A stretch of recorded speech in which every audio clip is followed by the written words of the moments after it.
So I said I was going to do a video response to questions and things. It's been a long time coming because I have been busy.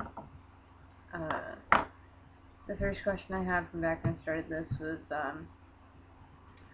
tell me about CIA involvement in the war on drugs and the gun running to Central America. Those are essentially one and the same thing, and they involve the CIA giving funding and armaments to sects that were fighting against communist governments in Central American countries that were either already communist or on their way to being socialized, which was basically the same thing to them, really. So even though those organizations were funded by cartels or were involved with them, the CIA continued to support them. Same thing with Al Qaeda, actually. Same exact reason. I was asked by. Oh, well, the first question was anonymous. I was asked by Fatic Matias. I actually don't know how to pronounce your URL. I kind of just like recognize the shape the letters make, and I've imprinted that that's you. I don't actually say it in my head. Anyways, he asked, "Are you going to buy Dark Souls 2?" Yes, I'm going to buy Dark Souls 2.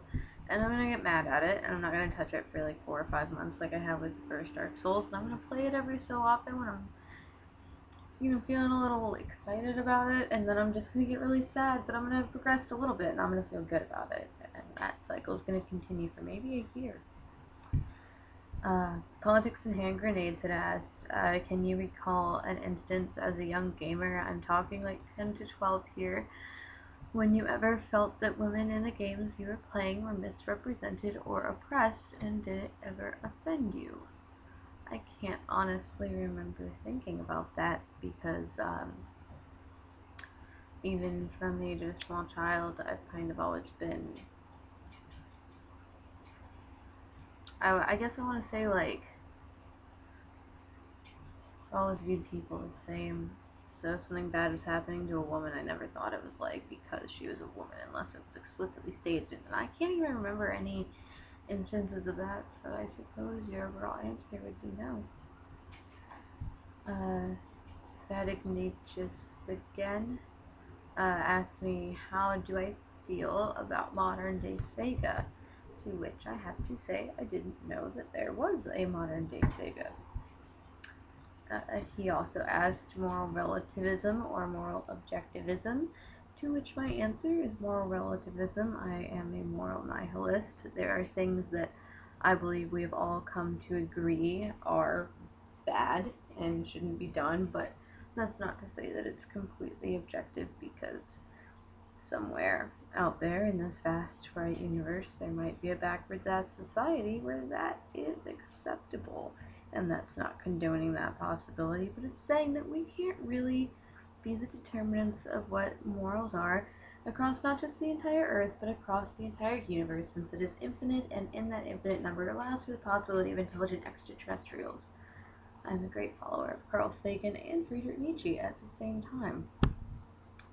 And then the last question that he asked was, I don't know how to ask intelligent questions, to which I would like to say, I suppose if you categorize that as asking me long, in-depth questions, those two were fantastic questions, and I enjoyed them greatly. Anonymous asked me, why are you such a butt? I don't know why I'm such a butt. I can't answer that. I guess I was just born this way. Politics and Hand Grenades asked me, so you are defensive of drugs and drug use. Do you believe the individual and general American society has the information and the understanding to safely partake of mind-altering substances that are currently banned? Do you think the laws may be in place to prevent those who refuse to learn about safely imbibing those substances from causing harm? To answer the first part of your question, I do not think that the average American individual has adequate safe knowledge of psychoactive drugs and how to use them. as of right now, there are resources available such as Arrowwood.org, an organization which I love and respect, has saved my life, has guided me in my experiences. I never do anything without checking with Arrowwood first to read trip reports, studies, things like that. I donate to them every year. I'm a very big active proponent of having public information available on psychoactive substances, and I urge anybody who's watching this to go donate to Arrowwood as well, because it is a tax write-off donation. They are a registered nonprofit. They give pretty sweet gifts if you give enough money, and they're giving us all a great service. And you get Arrowwood extracts, which is really cool. And as soon as I'm done being broke forever, I'm going to renew my subscription. In fact, if you took the time to look, you would be able to find me on the public list of donors for Arrowwood last year.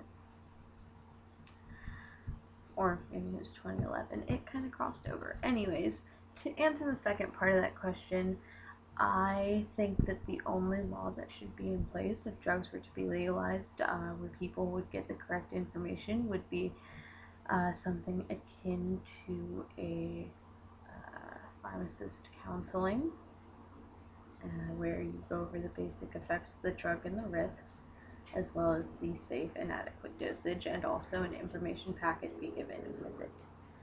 Other than that, no. Liam asked me a lightning round. Number 1, is Tupac really dead?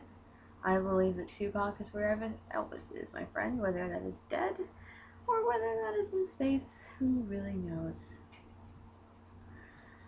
That was really gay. Please disregard that. Do you think Clinton inhaled? I think Clinton did inhale. Clinton has already been shown to be a liar about the whole Monica Lewinsky thing, so I'm pretty sure that man has done a bong hit for Jesus or two. Number 3, how many people did Cheney secretly kill? I think that the body count is close to maybe like a third of a Holocaust. Maybe. If you actually think about it and take into account the fact that he had a hand in going into Iraq, and then Halliburton, he's probably getting up there. I don't know, maybe that's an overestimate. Maybe it's more like 1 million. I don't know. But it's getting there. Tekken or Street Fighter? Street Fighter. Blunt or Blade? Blade? Even though, well, that's ideally, Blunt is much more effective and safe for the user. Fireflash asked me, TERF? Question mark. It's trans exclusionary radical feminist, and they are literally Hitler. Faith collapsing. Hey, I'm pretty sure your avatar is Leonard Nimoy after being put in a freezer in Invasion of the Body Snatchers. I saw it last night, and it is still one of my favorite films of all time. I still get sad when Jack Bauer's dad kills Jeff Goldblum, though. I have never seen that movie. That piece of information means nothing to me, except for I love Jeff Goldblum. So I guess I'll just add that one to my list. I know I should have watched it before, I suppose, but apparently this is a fantastic movie that's right up my alley, so I'll get right on that at this point. Fatic just asked me another question. How do you feel about the latest Humble Bundle? I'm a bit torn. On one hand, I hate EA and very especially hate Origin, but on the other hand, EA isn't even taking any money. Their shares being donated to charity. I want to support that kind of marketing, but I don't want to support their actual product. I like free games for me. I got this Humble Bundle for free. Well, not the whole thing, just the Sims 3 little kit, because my friend didn't want the Origin key. I like cheap games. I'm broke, and being a broke gamer means that you kind of have to wait for sales like these. I love the fact that it all goes to charity. I feel like the cause of it going to charity is nicer. Like, the concentration of things here is that all the money going to charity is nicer than EA sucks balls. I mean, like, EA sucks a lot of testicles. Probably kind of if you take a big portion, like maybe 35% of the male population of the United States, that's how many balls EA sucks. But charity, so I get it. And it also encourages them to do these sorts of things more often if more people are into it. So there's that to take into account. Silvermoon424 asked me, what's scary about the bystander effect is that it's so prevalent in everyday situations. Like, if you see a piece of trash sitting outside of a trash can, you walk right past it thinking, oh, I'm sure someone else will pick that up. The problem is that every other person who's walked past it thinks the same thing. It happens so often that when something serious actually does occur, few people stop to help. Yeah, it's been shown that knowing about the bystander effect will actually reduce the rate at which it'll occur. So, in doing so, just keep that in mind that it happens and change it the next time you see something. Alice asked me, regarding the bystander effect, a Burger King on my old bus route to college was burning down. I texted my then boyfriend about it. He told his dad, who's one of the local firefighters, and he hadn't actually been notified, like, at all. Everyone, including me, assumed someone else would have called it in. That's really amusing. It's really amusing, actually. I can't really feel bad about a Burger King burning down as long as everybody got out okay. Shaka asked me, Sims 3 was free. The Humble Bundle was $5. Anyway, I agree Origin is a piece of shit. Thank God they gave out Steam keys additionally, so I have it on both platforms now. Like I said just a second ago, a friend of mine gave me the Origin keys because he didn't want them. Anonymous asked me, can I just clarify that when you call Marina and the Diamonds pop, you mean primarily her second album? Because I wouldn't call the majority of her first pop music, but it's up for debate and I'd like your opinion. I don't actually know. I've heard like a song and I've heard that she's a pop musician. The thing you have to understand about me, Anon, is that I listen to doom metal and nothing else, really. Well, okay, I do, but I'm still really picky. So I was just going based off the knowledge I had. Anonymous asked me, have you ever suffered from special snowflake syndrome?